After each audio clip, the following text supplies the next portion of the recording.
warm welcome. You're watching the news with me, Anubhuti Gaur. Let's take a look at what's making headlines. Finance Minister Nirmala Sitharaman tabled the economic survey in the Parliament today. The survey projects economic growth at 6 to 6.5% in the next fiscal year, starting April 1st. The growth in 2020 till 2021 compares to a projected 5% expansion in 2019 to 2020, while the industrial growth in 2019-20 is estimated at 2.5%. The budget session of the Parliament began today with President's address to the joint sitting of both the houses. Hailing the Citizenship Act, President KOVIND said that CAA passed to fulfill Bapu's dream, leading to sharp criticism by the opposition.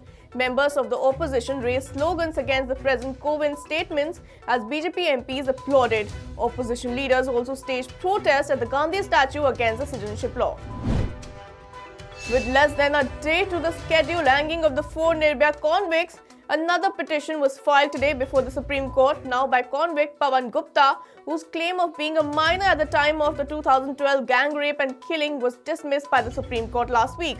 He has asked for a review of that decision, even though the Supreme Court had said that once rejected, an age claim cannot be contested repeatedly.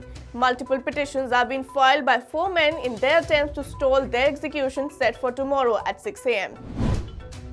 Hitting out over the JAMIA shooting incident, Congress leader Rahul Gandhi asked who paid the JAMIA shooter who brandished a firearm at protesters outside the JAMIA Millia Islamia University and in front of a huge Delhi police contingent.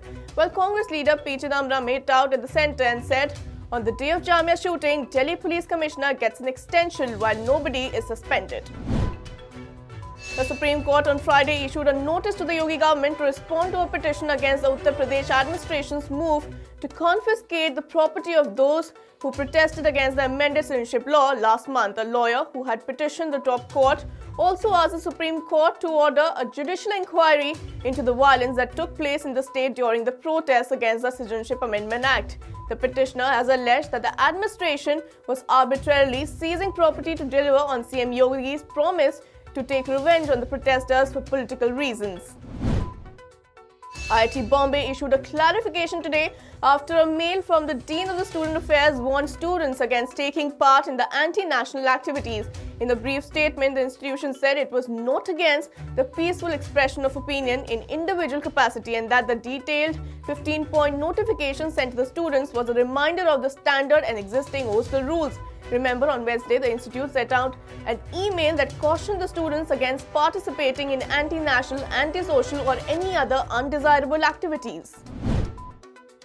Coronavirus has been declared a global emergency by the World Health Organization as the outbreak continues to spread outside China.